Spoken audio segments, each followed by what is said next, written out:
Hi, it's Dax Murphy, and today I want to talk to you about why I don't believe there's any such thing as talent. Especially not mine. Have you ever looked at the people who have made it? You know, those people that you see as the best in the world at what they do and think and how naturally talented they are. You know, how blessed, how gifted these people must be to have reached such heights in their lives. They must have been born with such inherent skill. There's another side though, and if you read Bounce, it's a book by Matthew Snyder, and the science looks dramatically different. So according to the research, and there's been lots and lots of it, the best in the world are not especially gifted people. They may have some advantageous attributes, such as height or build in certain sports, but they do not have any more born talent than you or me. Now, I realise that this is not what we're told, and I realise that this is not what we are led to believe. And if we're honest, we probably secretly want to believe in this thing called talent. You know, we want to believe that the people that have made it, the people that are best in the world, was just simply born better. Because you know what it does? It lets me and you off the hook. We have that perfect excuse, don't we? We weren't born with those talents. You know, we could have never made it like they did. Simply not true. We were born with exactly the same talent as those who are at the top of their profession, the best in the world at what they do right now. I'm afraid to say, talent is propaganda. When we see high performance, we label it as talent rather than what it is. It's high performance. Let's just run this process through for a second, yeah? So I'm going to use gymnastics as an example.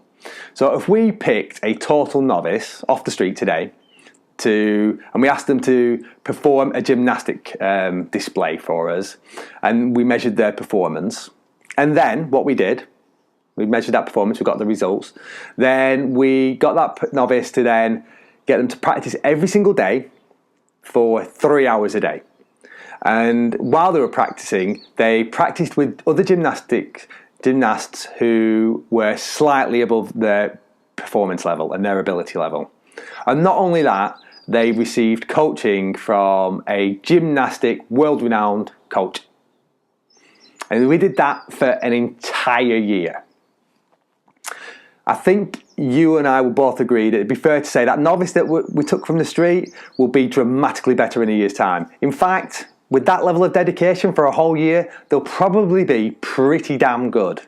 So, is that talent? Of course it's not talent. That's high performance practice. You know, it's practice that generates high performance. The novice wasn't talented at the beginning. You wouldn't have said they had a natural talent.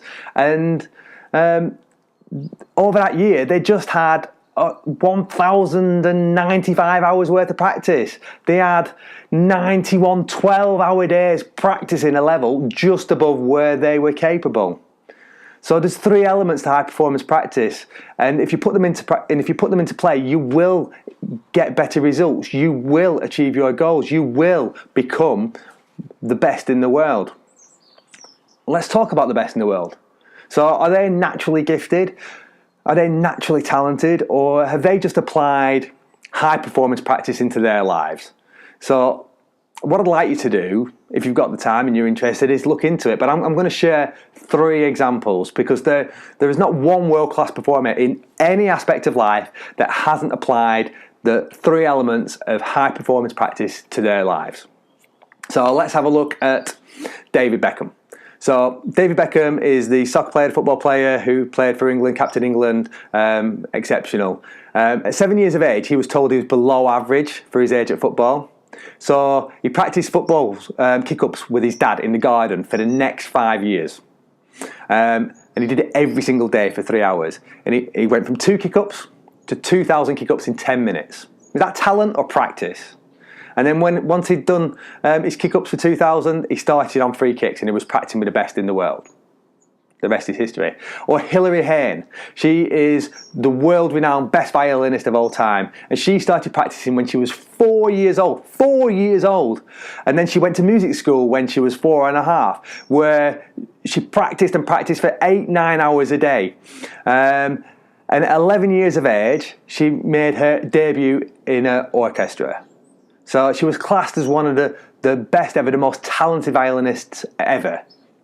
But she had 6 years, 8 hours a day of practice. That's why she was talented. And then the unbelievable story of this psychologist, and I'll put the link below, who decided before his children were born that they would be chess grandmasters, because he wanted to prove there was no such thing as talent. And what he wanted to do was create an environment for them that allowed them to have high performance practice over many years, from when they were a child to grown up. And this psychologist had 3 daughters, and all 3 of them became chess grandmasters. One became the best female chess player of all time. So is that just pure luck? Talented daughters that happen to love chess and be brilliant at chess? Or was that loads and loads of high performance practice? I'll leave the links below so you can investigate further if you want to. But the science is pretty much conclusive. Talent is a myth. Now this, for us, brings bad news and good news. So I'll start with the bad news, yeah? You don't have any excuses anymore. You can't say you don't have the natural talent, because none of us have that natural talent. The good news is much better. You can become a high performer in anything you are determined and focused enough to put high performance practice into over a long period of time. So high performance practice, what do you have to do? You've got to practice consistently. So every single day in between 1 and 5 hours. The more you do, the quicker you will improve. You have to practice with people who are above your current performance and capability level, because that raises your game. And you have to get coaching from an expert. That is the formula. That is proven to work. So what are you going to do with that information? Hi, it's Dax again. Hope you enjoyed the video. If you did, please could you do just one thing for me? What I'd like you to do is just share this video with somebody that you feel like it could help or resonate with. And then finally, just to let you know, my book, Emerging Leadership, is out now. And it's a book filled with advice with over 300 leaders. So I've interviewed over 300 people over the last 5 or 6 years, and this advice has been put into this book. It's easy to read, it's full of great advice, it's pick up and read basically, so you have the challenge and the solution on 2 pages, and then you can read this at any time, so you don't have to read the whole thing. You can just pick it up, look for your particular challenge and read through it and get some world-class advice from director level leadership. I'll share the link down below. Other than that, thanks for watching, and I'll see you again next week.